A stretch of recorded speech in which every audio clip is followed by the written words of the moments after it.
Hi mga mama! Welcome back to my channel! So, for today's video, sino ka dyan? Naka-outfit tayo. Ayan, naka-outfit tayo kasi, di ba nasabi ko nga sa inyo, kakain tayo sa labas. So, this is my last night. Oh my God! I'm super happy sa aking staycation talaga. Parang na-relax talaga yung utak ko. After ko pumunta ng Cavite, diretso ako staycation. So, thank you Lord. I'm so blessed. Thank you so much. So, today's video, pupunta tayo ng Uptown Mall. Titingin tayo ng pwede tayong kainan doon. Siyempre, social dapat. Siyempre, pag nasa BGC ka, dapat social ka. Eh, napansin ko kasi pag lumalabas ako, naka-t-shirt lang, nakapangtulog. So, sabi ko, ay mali ito. BGC lang pinupuntahan ko, tapos ganun suot ko. So, ganito lang yung outfit natin. Para tayong anak mayaman na lumabas. By the way, itong jacket na suot ko, sobrang comfy talaga. Meron ako nito sa aking TikTok showcase. So, if ever bet nyo, punta lang kayo doon. Makikita nyo to. Pero matagal na dumating kasi galing pa tong China. So, you have to wait for at least 30 seconds. 30 days bago siya ma-deliver sa inyo. And ito ang bag. Ang dami din nagtatanong kung saan ko ito nabili. Sa TikTok showcase ko lang din po. Meron po ako nito. So, bili na kayo. Ang ganda oh. Bet nga to ni Ayes. So, I'm planning na bilhin ko sa inyo ito. Siyempre, bago tayo lumabas, hindi pwedeng lalabas tayo na wala tayong pabango. Hindi pwede to. So, thank you nga pala kay Ate Jana Larman. Parang meron akong perfume collection because of her.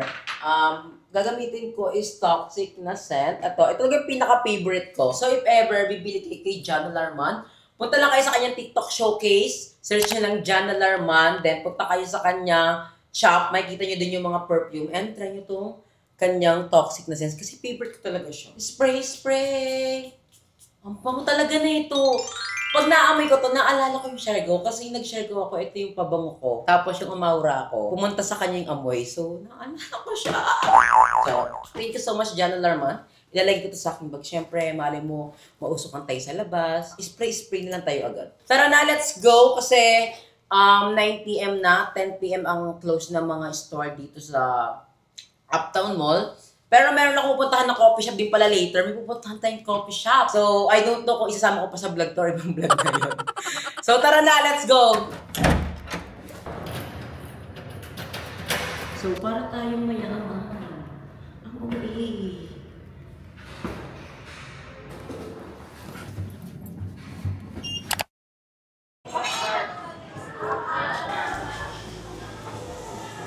So, andito ako sa may Chili's. Dito tayo kakain. And ang ordering ko is, wait lang. Isang order po ng molten. And available po yung 380, ma'am. Yung, okay. Isang po yung dito, ma'am. Ah, okay, ito. Kali isang all for me tsaka molten. Hindi, this one lang. Then, 380. Tagi-isa po ito, ma'am, no?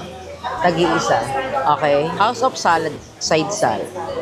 Then, country fried chicken. And then, lemonade. Thank you. Isang molten. Pwede bang for take-out yung molten? Pwede naman po, pero mamaya nyo na lang po. Sige. Thank you. So, andito ako sa Chili's. May nakita kasi ako pag 380 saan nila. Sa Pascal nila. Sabi ko, ay parang okay yung 380 kasi mura lang siya. So, bongga. And umorder din ako ng parang prop ata yun or parang shake na tag 200 pesos. So, pinatikot ko na lang siya kasi baka di ko maubos. Grabe, yung mga tao dito, high-end talaga, no? Kasi ang daming apam. So, para sa kanila, parang normal na lang to, no? Feel ko, etong BGC, ito yung Bangkok ng Thailand. Ganun, napipil ko. Kasi, meron din naman sa Thailand, feel ko talagang mga magulong area talaga. Pero, sa Thailand talaga, ibang level. Kaya gusto ko bumalik ng Thailand. And this is my view pala. Sobrang ganda ng view ko. Pasabog. Tapos doon yung hotel ko. Ay, doon ba? Or sa kabilang side? Ay, pero ayan, same lang. Kaibang building lang to. Tapos dyan ako sa pinakataas. Sa 45th floor ako.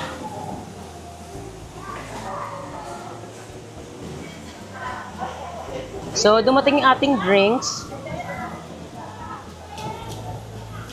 Ang ganda na view ko sa likod. Pang mayaman. Isa tayong anak ng CEO. Tignan niyo yung aking wallpaper. Nakakaloka. Kagabi to kasi nag-picture ako. Tapos maliligo na dapat ako. Tapos ay ko, picture nga muna ako. Nakakatawa. Kailangan nyo dapat manood ng vlog ko para at least makita nyo yung mga ganapan ko sa buhay. Kasi hindi lahat pinapost ko sa social media. Well, social media din naman ng YouTube. Pero hindi ko lahat pinapakita. Makikita nyo lang sa vlog. So panoorin nyo yung vlog ko lagi. Tignan nyo para kung sira ulo.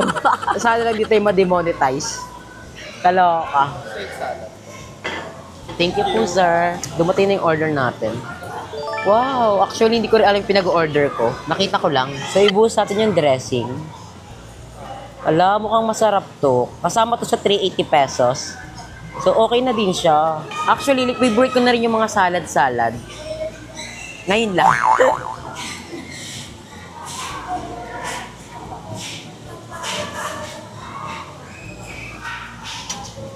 Masarap siya. Masarap ng dressing. Maganda rin talaga maggulay-gulay ka. Dagat pa paano. Kasi wala akong gulay. Simula nag-stay ako dito, wala akong nakakain gulay. Puro ko fast food. So parang hindi siya healthy.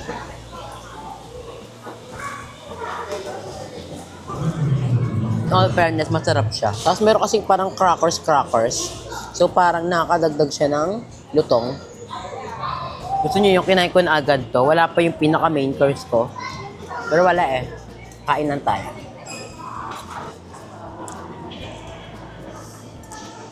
Okay. Thank you, sir. So, dumating na yung pinaka-order natin. Diyan ka muna sa malayo. Ayan. So, ayan yung pinaka-main course nila. Chicken, potato, and corn. Pero di ako kasi kumakain ng corn. So, etong dalawa lang yung makakain ko dyan. Tara, let's eat.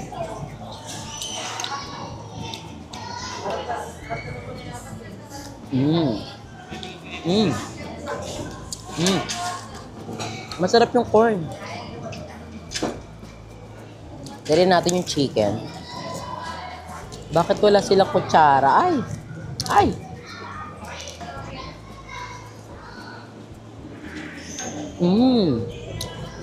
Parang KFC yung chicken nila dito. Masarap yung breadings.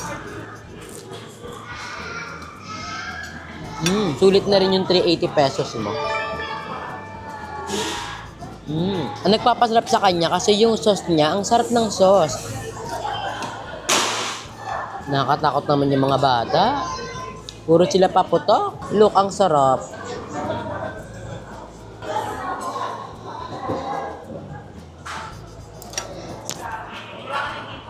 Ang sarap.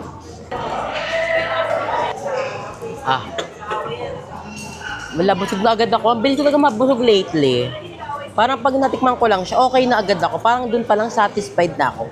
Wala naman ako iniinom na mga wala nang gutom, ng cravings. Wala naman. So, ayan. Tapos na tayong kumain. And yung tinake out ko, naloka ko. Parang kalahati lang to. 200 pesos pa naman to. Wait, papakita ko sa inyo. Ang onte. Naloka ako. Parang kalahati lang siya ng laman. Nakita nyo ba yan? Ayan o. Kalahati lang. Wait, titikman natin kung masarap to or eme-eme. Tignan nyo, kalahati lang siya. Nakita nyo ba yan? Ayan, oh, ito lang siya, oh. At ayan, hindi siya puno. Ayan, oh.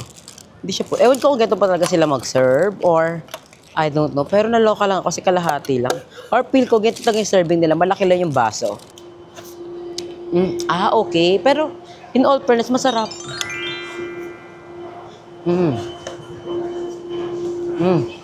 At may tambayan here. So, punta natin dito. Ang ganda ng view, oh. Oh, may Tesla pala dito, oh.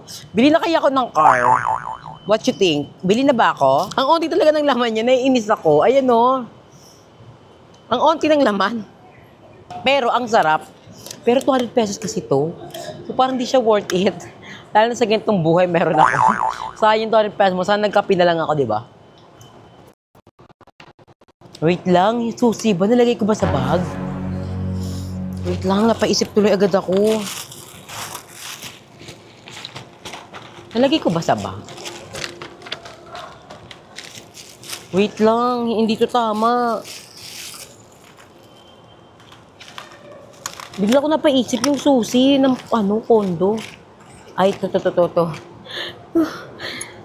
Ewan ko, alam ko naman na nalagay ko siya, pero minsan kasi di ba may ano tayo na parang hala, baka na limutan mo. Ang lita man naman ako dyan. So, feel ko babalik muna ako ng room, then mag-chill-chill kasi mamaya magkakape tayo. Kasi kanina, nakita ko ang daming tao. Ayoko naman kasi magkape ng madaming tao. Walking distance lang naman yung condo here, yung Airbnb. So, much better na mamaya na lang akong magkape. And at the same time, hanggang alauna pa naman yung open ng store. So, kahit anong oras ako pumunta, pwedeng-pwede. Sana naman, kung maliit lang yung serving nila, I mean, onti lang yung serving, Sana, sa maliit na lagayan na lang. Kasi parang nakadisappoint. Ang laki ng lagayan, tapos ang konti ng laman. Parang bet ko muna maglakad-lakad dito, no? So, doon tayo magkakape mamaya sa Harlon and Holden Coffee. Ayan, yan. I-zoom natin para makita nyo. Ayan. Ayan, that one. Then, tatawid tayo. Pero, andito yung silo. Ito ba yung silo? I don't know kung ito ba yun. Parang pick ko ito yun eh. Ay, ito nga yun. So, lakad-lakad tayo dito. Tagal, 32 seconds pa natin naantayan. So, POV muna tayo. Dito kami dati napunta nila Kuya Lloyd. So, special tong place na to. Hindi tayo iiyak na naman. Hindi magdadrama. Pero dito kami nagbabar dati. Kasi pang high-end to. Hindi ko kaya magbar mag-isa ko dito kasi ayoko magbar pag puro Pinoy. Dito nga kami nagbabar. Ay, ayun yung Dennis. Then dati, nagalit si Kuya Lloyd. Kasi may nagawang kasalanan yung may bayot. Tapos ganun. Hala!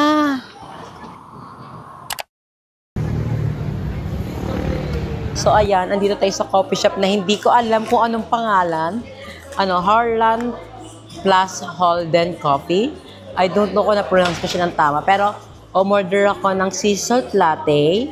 And then, ginawa ko siyang oat kasi na-realize ko ako pala is lactose intolerance. So, kailangan ko na lagi mag-oat. Hindi na ako pwede sa regular milk kasi lagi ako na-earn na. Ganun din pala si Mama, by the way. And umorder din ako ng grilled cheese for 135 pesos. Then yung sea salt is 195 plus 50 kasi nga dahil sa oat. Ang bill ko is 380 pesos. Kanina akala niya sweet girl lang ako. Nahihirapan ako kanina kung pipindutin ko. Sabi ko hindi pwede ako maging tanga-tanga dito. Ang order pala dito is ikaw mismo yung mag-click sa kanilang laptop. Ganun palang eksena. Pero ang gandang experience din yun Pero wala nasa BGC ka kasi. Pero pag mga nasa around yung mga pucho-puchong coffee shop, tapos ganyan yung eksena ng pag-order. Diyos ko po, baka wala nang umorder sa'yo kasi may hihirapan. Baka walang umorder kasi may sila kung paano pipindot maging maang-maangan, di ba? Or tanga-tanga. Tatawagin na lang pala yung number ko. My number is number 10. Ayan. Sila Madam Ivan hindi na pumunta talaga. Pero okay lang din naman. Kasi hindi naman sila pumunta dito sa Manila for me. Pumunta talaga sila for Kuya Chantal. So I understand. Baka meron silang prior commitment. Kaya okay lang yun. May mga next time pa naman na magkakasama kami mga bakla. Well, okay lang din naman na mag-isa lang ako. Kasi na-enjoy ko naman yung company ko na ako lang mag-isa. Nasanay na rin naman na ako. Pero hindi natin madidinay na masaya kapag kasama natin yung mga bayot talaga. Ang lamig dito at ang aesthetic ng place, super aesthetic, ibang level. Tinawag na yung number ko. Thank you. Ang cute, ganito lang pala yung peg niya. 100, hindi ito 190. Kasi 195 plus 50, so 245 pesos to. This one is 245 pesos. And meron tayong grilled cheese. Ang cute lang. So, taste test muna natin to. Ay, no, pipicture muna natin to para aesthetic tayo. Taste test natin itong grilled cheese nila.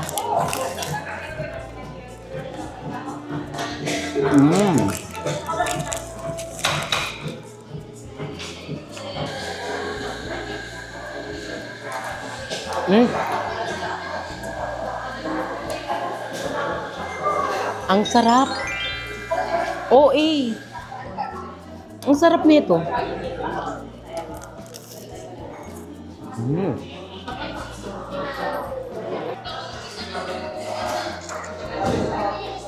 Kakaiba yung lasa nito. Must try. If ever pupunta kayo ng Harlan plus Holden, hindi ko alam kung tama ba yung pagkakasabi ko. Ganyan kasing nakasulat na pangalan, no? So, if ever pupunta kayo dito, must try itong sea salt. Pasabog! Tapos yung grilled cheese. Sarap.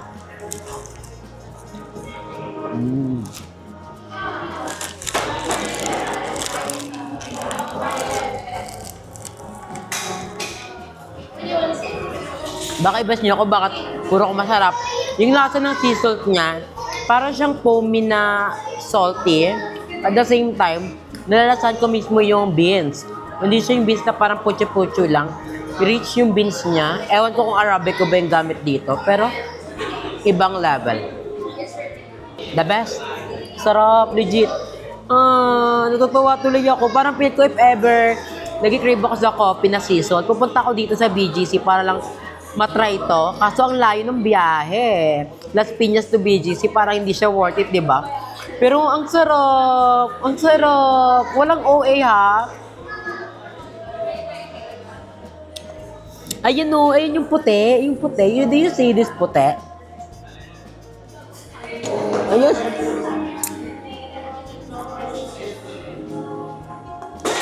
Sarap.